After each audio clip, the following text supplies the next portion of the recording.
When it comes to high-tech, quick-charging, long-range electric vehicles, Hyundai has really been killing it with their Ioniq sub-brand, which first started off with the Ioniq 5 back in 2021. Now, of course, Hyundai is looking to expand the Ioniq family with this model here. This is the brand new 2023 Ioniq 6, a sleek electric sedan that has its crosshairs set squarely on the very popular Tesla Model 3. And of course, with its really sleek styling, up to 361 miles of range, this promises to be a true competitor to the fast-selling Tesla Model 3. I've already had a chance to drive this vehicle out in Arizona. However, this week, as you can see, Hyundai has loaned me the top model. This is an Ioniq 6 Limited all-wheel drive, which means it has dual electric motors and up to 270 miles of range on a full charge. So this week, as you can see, we're going to live with the Ioniq 6. And at the end of this video, we're going to find out how Hyundai managed to create an electric sedan that can truly challenge the Tesla Model 3. Stay tuned to find out.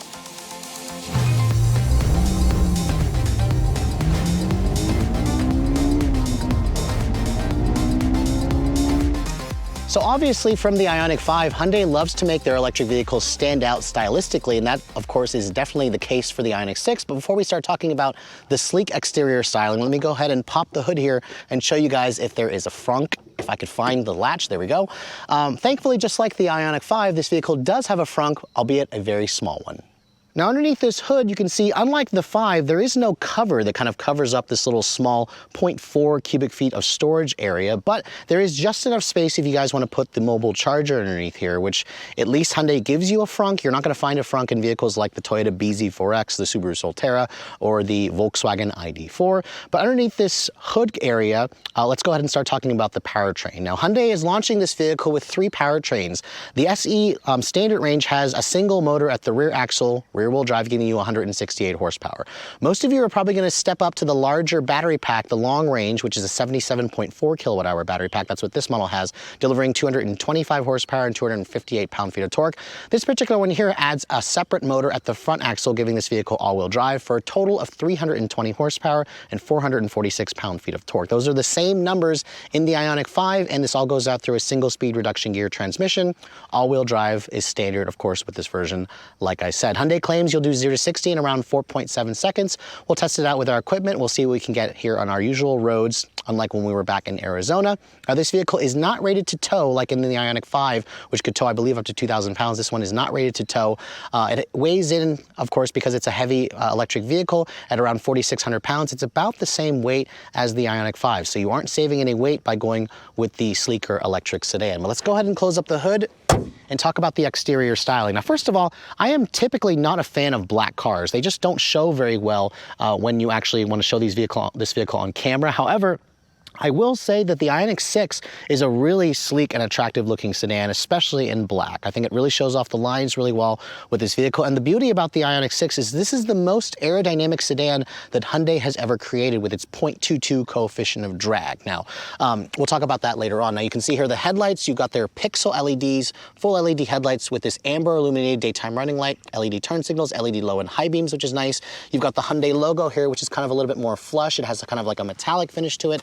And then you can see here on the front fascia, there are some functional vents over here. You got integrated parking sensors. There are some active grille shutters over here, more of the pixels that are carried through. You have a front camera that's kind of cleverly mounted right there in the front of the vehicle, right below the Hyundai logo. And overall, you can really see just how slippery the shape is of this vehicle. It's all there for a purpose because Hyundai knew they wanted to make this vehicle very aerodynamic to improve the range, and they certainly did so by doing that. Now, moving around the side profile, you can see this car has a really interesting blend of kind of like a sleek, modern, but also retro in its design cues. You can see it kind of has like a teardrop shape from the front and from the rear of the vehicle. It reminds me a lot of the Mercedes-Benz CLS, or maybe even an Infiniti J30. We'll talk about that when we go to the rear of the vehicle.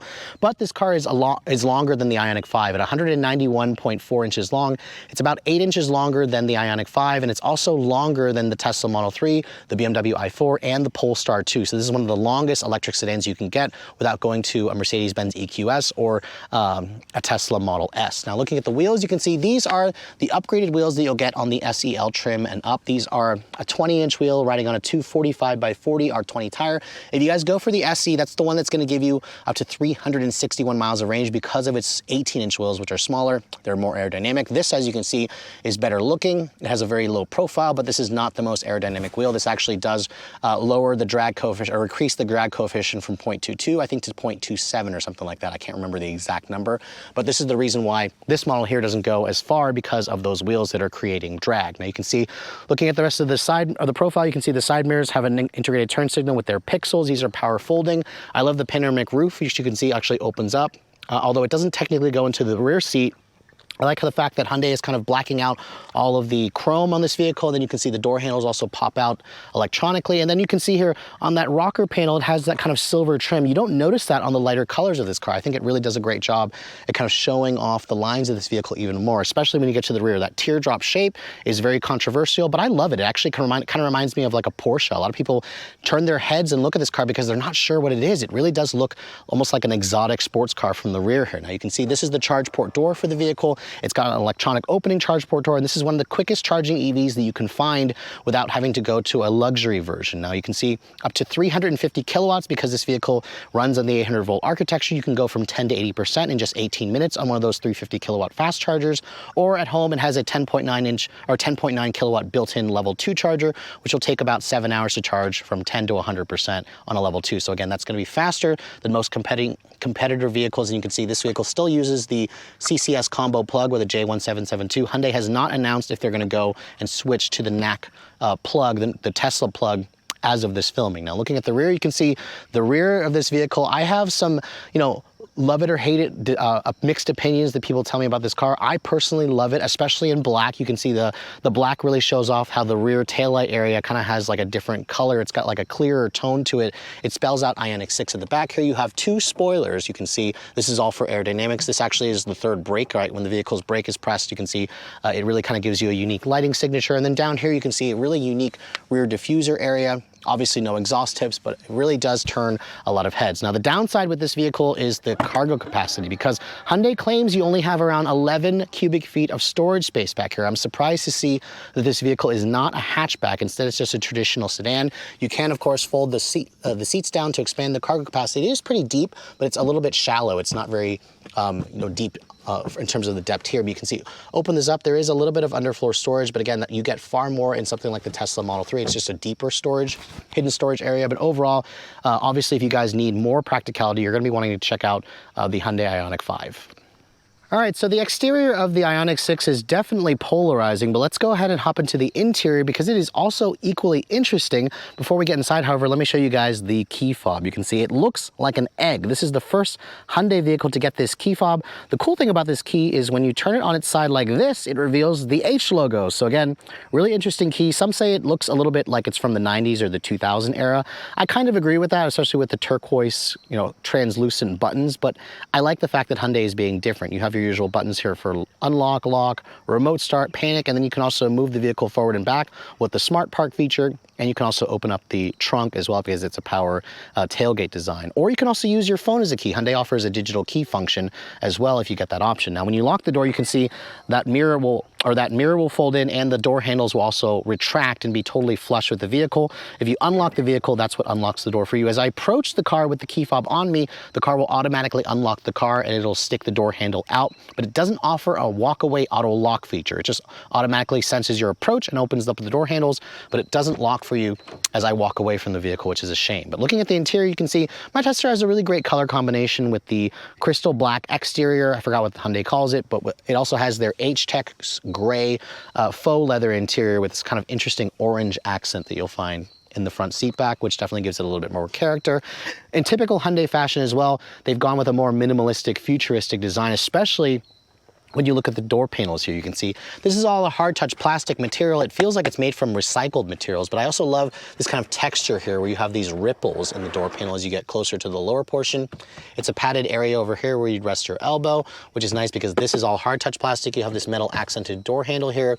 2-person memory seats, this gigantic speaker cover for the Bose 8-speaker premium sound system, and then it's all hard touch plastic down here with additional storage. The seats, they adjust in 10 different ways for both the driver and the passenger. 2-person memory, like I said, and then you also have heated and ventilated seats in the front. This is the only trim to include that, so if you want that, you have to go with the limited trim. Now, Getting inside the vehicle, you can see it's got a low sedan step-in height, which again, if you don't like that, you're gonna wanna look at the 5. And then as I get in and shut the door, love this huge door handle. The door has a somewhat solid sounding thunk, but there was kind of a rattle when I shut the door, and there's nothing in the door panel, so that is definitely not great to hear. But once you're in, you can see very futuristic and minimalistic. I especially love the fact that you have these no Hyundai logo here. It's just different. And then when you start the vehicle up, push this button, you can see the vehicle starts right up, and then there are these 4 dots here, which is technically that stands for H in Morse code, and they light up in the Ioniq 6. They don't in the 5, but they do in the 6, which I really appreciate. It was something I complained about in the 5, so Hyundai obviously, you know, updated that for this model. I suspect they're going to add this to the 5 at some point, but you can see very interesting design to the interior. All of the Ioniq 6s will come standard with the dual 12.3-inch display. You have a 12.3-inch instrument panel, and then a 12.3-inch center stack, which has their latest infotainment software. It also has Android Auto and Apple CarPlay. However, it is still not wireless. You have to connect your phone via USB-A connection, which is really old school. Hyundai, I'm assuming, is working on a wireless system for a new software, but it's still not on this model here. And you can see the steering wheel. It's got a flat bottom design. It's a 2-spoke steering wheel, which is very interesting, very futuristic. It's got paddles on the wheel to control the regen braking and offers a manual tilt and telescoping adjustment. I can kind of easily get in this vehicle and get pretty comfortable. The horn sounds good. It doesn't sound puny, which is nice. And then you can see here you have your controls for your drive mode selector. Push that. There's 4 different drive modes. There's an individual, sport, eco, and normal. And you can see it changes the way the instrument panel looks, and it really affects the way this car drives. I'll talk about that later on in the driving scene. Now, unlike the 5, this vehicle is not available with a heads-up display. You also have this really interesting kind of wingette here in the dash design. It kind of resembles a wing as it goes all the way to the side. This is here because of the Korean market model, which removes the side mirrors and puts camera displays here. That's not legal here in the US, but Hyundai decided to keep this little wingette there as a styling statement. This does not light up at night, which is surprising, but you do have really beautiful ambient lighting over here. You can see it's in the door panels. It's also down here. It's actually a 2-tone ambient lighting color, and you also have ambient lighting on the dash there. So I really think that Hyundai is doing a great job with the ambient lighting. You can also change the color to your heart's content. So that's a really nice touch, especially when you have this vehicle and you're driving it at night. It just looks really cool and futuristic. Now, over here on the center display, you can see CarPlay is a split screen. You can also adjust the settings to make it a full screen, which is nice. It's quick and snappy and responsive. The graphics look good. You can see there's the Hyundai display going back to the full screen layout. You can see there's your map display. You can also make it a full screen if you'd like. Hyundai's navigation map isn't super special. What I don't like, however, is the heated and ventilated seat controls. They are in the screen. I would prefer it to be a hard button where I don't have to wait and go through the screen to kind of find that setting. It's kind of annoying. Same thing with the heated steering wheel. It's the same problem that I have with the Ioniq 5. Don't particularly love that. But you can see there's like a special EV page here that shows you how much range you can go with the climate control on or off. You can also set charging times and how much you want to charge this vehicle to when you have it plugged in. So this is all very nice. When I put the vehicle in reverse, you can see it's got a really weird shifter. It's right here below the turn signal stalk or the wiper stalk. Click it to the back here, that puts it into reverse. You can see full 360 camera. Hyundai does a good job with their cameras. You can also kind of do a 360 perimeter scan around the vehicle. This is very German, very European. I don't like how this doesn't match the color of the exterior of the vehicle. But again, graphics and resolution is good. You basically twist it this way to go to drive, push that P button to go into park. So it takes a little bit of getting used to. It's different, but I applaud Hyundai for, again, being different. Now, this material here on the dash, you can see it's a soft touch injection molded plastic, but it kind of has like a rubberized, kind of cheap feeling to it. So the interior doesn't have luxury, but it has modern features for sure. This material here is interesting because it looks like it has ridges. You can see if you look closely, it looks like there's ridges, but it's actually completely smooth. You see more of the pixels accented in the actual dash vents and near the dash vents, which is nice. You have an actual volume knob here, which is nice. You have touch sensitive controls for the dual zone climate, which I don't love. You have a tuning toggle over here. You have your camera button. You can just push from right there. This vehicle also has their active park assist. You have a wireless phone charging pad here, which fits my iPhone 14 Pro Max nicely. It also has a charge indicator there along with your USB port. I love this floating center console with this padded area here, and then you have a lot of additional storage underneath here. You can see all my camera equipment fits in there nicely. Hyundai decided to move the window controls here to the center because they wanted a cleaner look on the center stack. You have one touch up down for the front windows, but not for the rear. I wish they made it one touch for all four. You have your door lock controls over here. This feels high quality, but it definitely takes some getting used to. But once you do, it's kind of a nice touch. It's, again, Hyundai wanted to clean up the door panel design. Padded center console area over here. You can see two USB-C charging ports. This is basically a nice seating position as well. The seats, I find them to be comfortable and supportive, although the headrest doesn't move forward and back. Some may find these headrests stick out too far forward, but they're okay for me. A little bit more aggressive bolstering versus the 5, I believe. And then this soft text material, this H-Tex, won't fool you into thinking this is real leather, but it's certainly nice. The glove box, you can see, is bin style. It's damped, but not lined with felt. It actually goes in deeper as well, which is nice. It's illuminated, which is also good. You have an auto-dimming rearview mirror here, but no digital camera rearview mirror. You have touch-sensitive LED map lighting, which is nice. You have a sunroof here, but although it's not technically a pano, it looks like it is from the outside. You have a power retractable shade as well. You can also open that up if you'd like, which is also a great feature. But overall, you can see the interior definitely is nice. The 8-speaker Bose stereo sounds okay, but it didn't really have enough bass for me, so try it out yourself. If you're an audiophile, you may criticize it a little bit, but overall, it's spacious, it's roomy, you can see out of it well, and it is full of the latest tech features. It just doesn't feel very luxurious if you guys are comparing this to, say, like the BMW i4. But let's go ahead and hop into the back seat, because this is actually the biggest surprise with the Ioniq 6 is the fact that this car has a relatively big back seat. Let me unlock that. It's kind of annoying. The reason I can tell it's not unlocked is because the door handle was retracted in. But once I open this up, you can see Hyundai says there's 39 inches of legroom back here. 39 is pretty much the same as what you get in the 5. It's one of the most spacious rear seats in the segment. You can see hard touch plastic materials. It's padded, however, over here, which is actually a really nice padded area. You have metal controls for the window, which actually, I'm glad to see that Hyundai did give you window controls in the back, which you don't get in the front of the vehicle. I like how they didn't put it in the center console. These seats also do fold down in a 60/40 manner if you'd like, but you can see Hyundai really is proud of the fact that the back seat is usable. Now, I will say that the headroom space back here is a little compromised because of the teardrop shape. I'm 5'7", I can sit back. My head actually touches the ceiling once I sit back, which is kind of frustrating, but as I close the door, you can hear the door actually sounds more solid back here. There's also ambient lighting, the two-tone ambient lighting back here. And then you can see here, the floor is a little bit higher because remember the battery pack lines the floor, but at least it's completely flat. So for somebody like me, I can kind of get back here, I can cross my legs. It's really easy to get comfortable back here. And then Hyundai says that they kind of made this extra padded here so you can kind of lean against the door panel and get pretty comfortable. The seats, you can see, you have two USB-C charging ports, no heated rear seats. You do have rear seat vents, which is nice. And then you also have a center console here, or an armrest that folds down and gives you two cup holders. So overall, if you're needing a big back seat, the Ioniq 6 is definitely going to give you one of the biggest back seats in the electric premium sedan segment. All right, so the last time I was behind the wheel of the Hyundai Ioniq 6, I was actually out in Arizona about 4 months ago. And now that I finally have one for a week to test back home, I can put it through my usual battery of tests and live with the vehicle for a full week. And also, when I last drove this car, it was kind of raining. It was during a weird freak rainstorm in Arizona. But regardless, this is the limited all-wheel drive model. I'm starting off this drive with 81% charge, which shouldn't affect the acceleration because this vehicle's battery is really high-tech. It charges really fast. It still allows you to get maximum power all the way down to like 10% of range left. And this model, when I last tested it, I believe I got 4.7 seconds 0 to 60. Now on this same stretch of road, which we're about to drive it on, I got 4.4 in the Ioniq 5, which is this car's platform make. The two cars essentially weigh the same, so we should be getting pretty similar performance out of this car. Remember, it's a 4,600 pound vehicle. It offers up to 320 horsepower, 446 pound-feet of torque. So let's go ahead and see what we can get here. And we'll go ahead and brake torque it. We'll floor it. It's in sport mode. Ooh, I'll never get tired of it. This thing is so quick. I forget how fast this thing is. Oh, okay, 0 to 60 in 4.37 seconds there. 4.37, so that's about 0.1 seconds faster than what I got in an Ioniq 5. Now that doesn't surprise me because this vehicle has a more aerodynamic, slipperier shape, so it's going to get better range, it's going to get better acceleration, and Hyundai has also tuned this vehicle to be a little bit sportier to drive, which I really appreciate. And this car, you know, it's crazy to me because Hyundai just announced the Ioniq 5N, which has like 600 plus horsepower. This is going to be more than enough power for most people. I mean, the Tesla Model Y dual motor long range, the non-performance, Tesla claims 4.2 seconds. I haven't had a chance to drive that model yet, but that number is just really, really good. So bravo on Hyundai, considering this is not the high performance N model. But let's go ahead and see what we can get here. We'll just floor it from a stop this time. We won't brake torque it.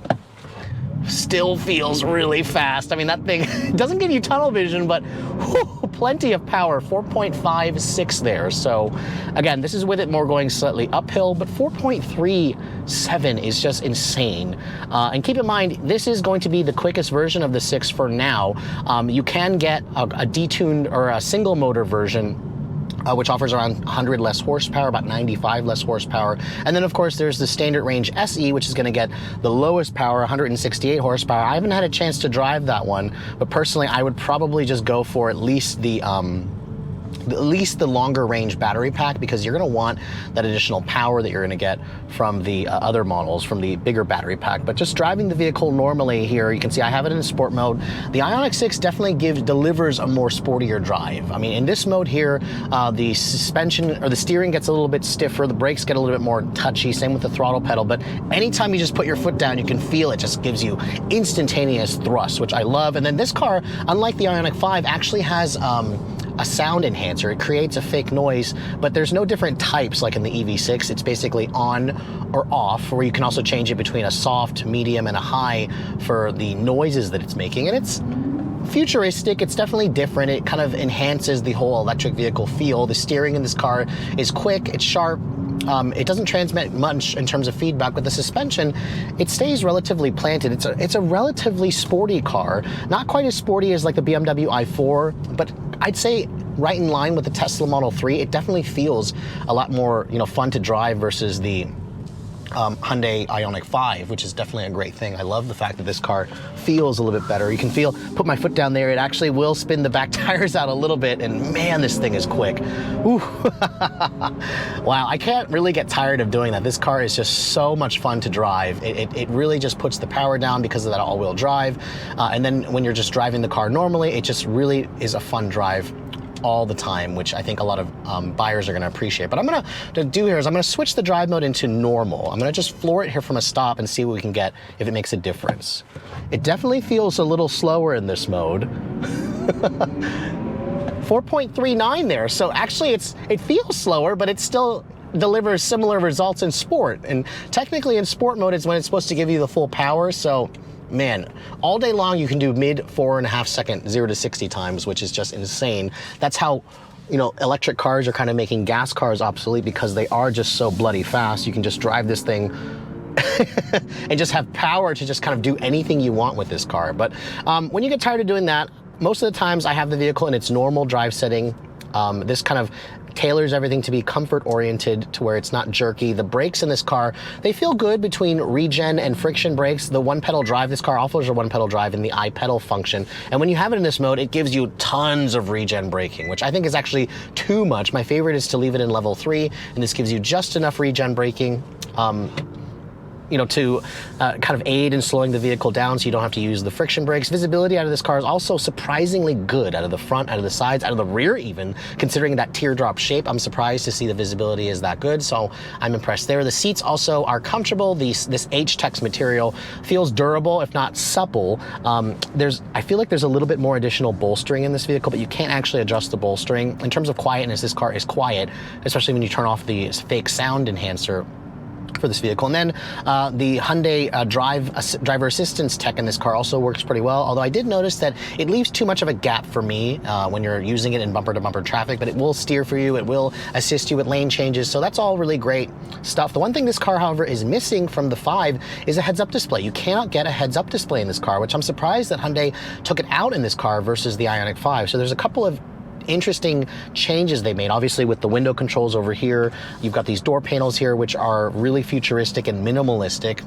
Cheap materials, but it's nice and padded where I rest my elbows here, so that's nice. And then the ride quality I think is also comfortable. It's not too firm. This has a better ride quality versus the last Model 3 that I drove. It's pretty similar to the BMW i5 or i4 in terms of ride quality, so that's really good. In terms of the range, that's always the million-dollar question. This car on a full charge would show around 283 miles of range. That's with it in eco mode, and I would turn off the air conditioning. Turn the air conditioning on, it drops the range by 10, so around 273 miles of range. In my week's worth of testing, I put around 200 miles on this vehicle. I took it on some longer drives. I took it around to do errands and everything.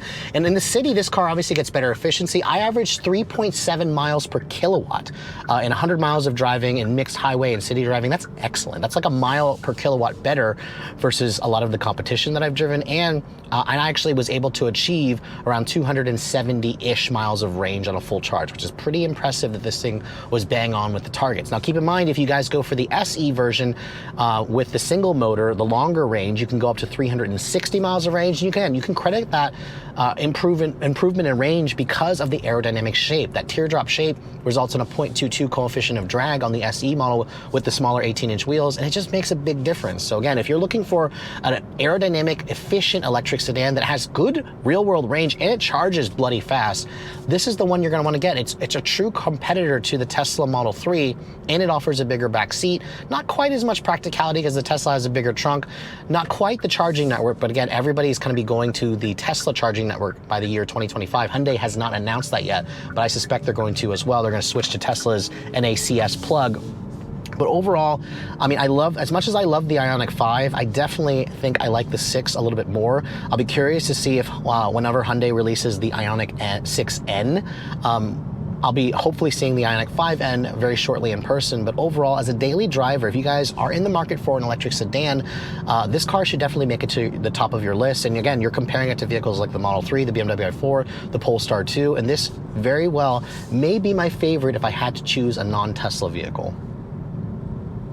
So after spending a full week with the brand new 2023 Hyundai Ioniq 6, I have to say I have tested so many electric vehicles that are currently on the market. The industry is going electric, and the Hyundai Ioniq 6 is one of the newest entries out there. And I have to say, if you guys are looking at a Tesla Model 3 or considering that, this vehicle here should make it to the very top of your list, because after living with one, it has definitely one of the best ranges that you're going to find in the segment. It has one of the quickest accelerating powertrains as well. As you guys saw, 0 to 60 in 4.3 seconds is just crazy. There's probably also a faster N version that's coming that's going to be a sub 3-second car whenever Hyundai decides to reveal that vehicle. The aerodynamic shape of this vehicle also is going to contribute to class-leading efficiency. Remember, I got 3.7 miles per kilowatt, which is about a kilowatt per kilowatt better versus any other vehicle I've tested in this segment. So again, Hyundai really nailed it on the efficiency. The styling of this vehicle, I personally like it. It turns a lot of heads, but it's always a subjective thing. Really what hurts the Ioniq 6 is the cargo capacity. The trunk is definitely small, but at least you got a big interior. You've got big legroom in the back. You are gonna have to deal with a little bit less headroom if you guys are taller, but the legroom definitely makes up for it, along with the quick charging, because if you guys plan to do a lot of road trips, the fast 350 kilowatt charging network is definitely going to be a plus for those of you who plan to do more of those road trips. Really, the downside about the Ioniq 6, I guess, is probably the fact that it's a sedan, because what surprises me the most is when I was looking up this vehicle in my local area in terms of new car sales, Hyundai has actually been really good at cranking these vehicles out from Korea, because remember, this car is built in Korea. And in my local area here in South Central PA, when I did a search for around a 100-mile radius, there were around 200 of these vehicles available new at a dealership as of this filming, as of mid-July 2023. And I also saw dealers discounting this car as much as like $4,000 because again, there's way too much inventory. They're kind of sitting on lots, so dealers are willing to kind of sell this car at a discount. So it may be worth a look if you guys are considering an EV, you're tired of paying, over sticker on those hybrid vehicles, or you're tired of waiting for your Tesla that hasn't arrived yet, or any other EV. Hyundai is really pumping out production of the Ioniq 5 and the Ioniq 6, so it may be worth a look. And those discounts that the dealership is doing is going to come in handy, because this car is definitely on the higher end of the segment in terms of pricing, although it is kind of right in line with a Tesla Model 3, but it does not qualify for the $7,500 federal tax credit if you buy the vehicle. If you lease the car, you can get it, but basically you're going to pay at least just under 42 grand for an SE standard range rear-wheel drive. Skip that model entirely. You're going to at least want to go for the long-range SE, which starts at around mid-$45,000 range. This is actually within a couple $100 of the same price of the Ioniq 5. So really, you take your pick between either you wanting the SUV practicality or the sleeker sedan body. They're similar in price. If you go to an SEL trim, that's around $47,000. This limited with all-wheel drive basically has everything. Hyundai charges around $3,500 for all-wheel drive. My tester here, there are no options to add. There are accessories to add, but this one here comes to just over 57 grand. 57 grand I know is a lot of money for a Hyundai sedan. I mean, if you guys are like coming from a Hyundai Sonata that you bought for like $30,000 or $25,000, this is gonna seem expensive, but remember, this is a premium electric long-range sedan, and it competes with cars like the BMW i4, the Polestar 2, and the Tesla Model 3. And I think Hyundai definitely has a really cool package here. And if you could find one at your dealership, which at least in my area here, there are a ton, you can also expect to find one possibly at a discount, which makes this vehicle even more enticing. But with all that said, hope you guys have enjoyed my full overview on the brand new 2023 Hyundai Ioniq 6. If you're also looking to see the latest cars I'm testing, be sure to follow me on Instagram at redline_reviews, like us on Facebook, and as always, guys, please keep subscribing to the Redline Reviews YouTube channel for all the latest reviews. Thank you so much for watching. I'll catch you all in the next video.